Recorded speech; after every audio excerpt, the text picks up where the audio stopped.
Have you ever spoken English but people still didn't understand you? Or maybe you need the words but you didn't how to use them in a real conversation?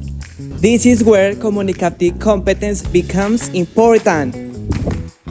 Hello everyone! Today we are going to explain what communicative competence is and its four main components that are linguistic, sociolinguistic, discourse, and strategic competence.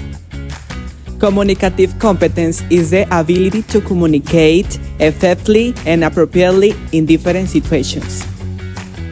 It is not only about knowing grammar or vocabulary, it is also knowing how to use the language with different people in different situations and for different purposes. For example, we don't communicate it in the same way with our best friend or with a teacher or during a job interview. Communicative competence has four main components that are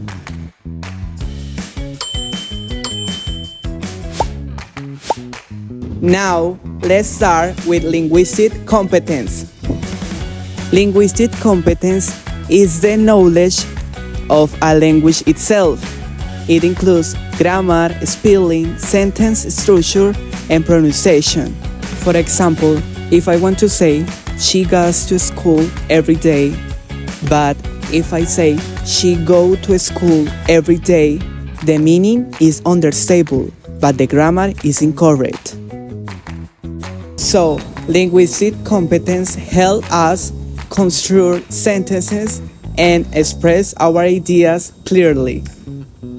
Another example, if I want to talk about food, I need words such as food, hungry, delicious, or restaurant.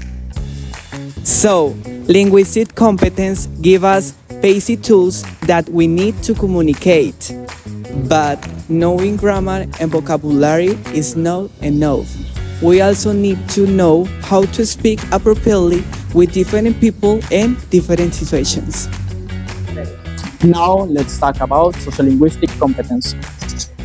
This component is about understanding the social context of communication. In simple words, it means knowing how to change the way we speak depending on who we are talking to and where we are.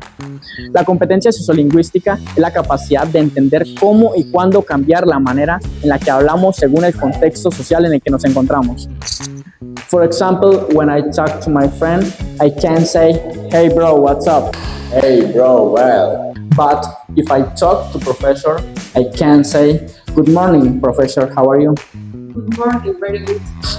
The message is similar, but the language is different because the situation is different. Sociolinguistic competence is also connected to culture. Different countries and culture can have different ways of greeting, showing respect, asking for something, or expressing emotion. For example, in Colombia, it is common to greet people with expressions like "Hola, ¿cómo estás? Buenas tardes."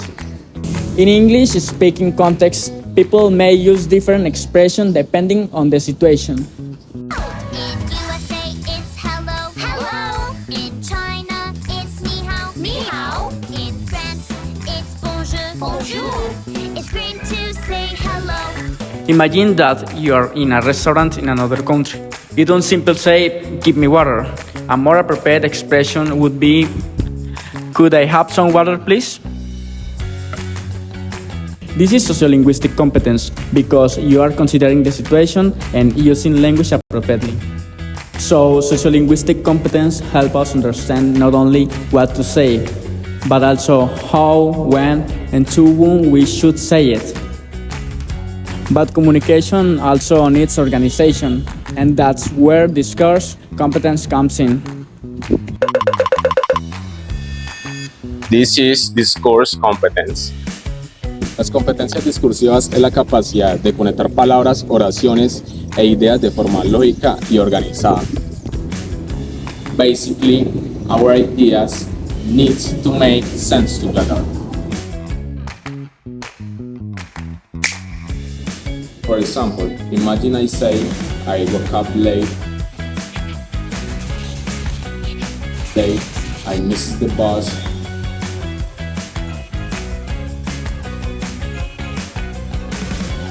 I arrived late to class.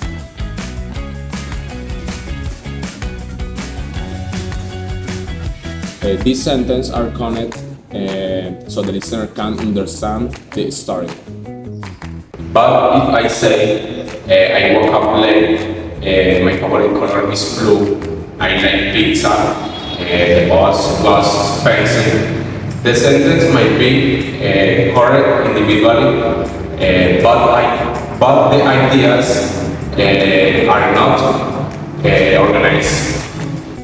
Discourse competence also includes using connectors such as and, but, because, however, first, then, finally. These words help us organize our ideas and make our communication easier to follow. For example, first I finished my homework, then I went to the university, finally I come back home. Imagina que le estás contando a tu amigo sobre tu viaje. No digas cosas al azar. Organiza tus historias. Por ejemplo, primero fuimos al aeropuerto, luego cogimos un avión, después llegamos a un hotel y finalmente fuimos a la playa. Eso le dará un sentido al mensaje. So, discourse competence help us connect and organize our ideas.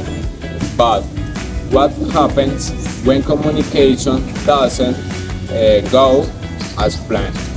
The fourth component is a strategic competence, is the ability to use strategies when we have problems communicating. In other words, when we don't know a word, don't understand someone or make a mistake, we can use different strategies to continue conversation. For example, imagine that I don't know the word umbrella.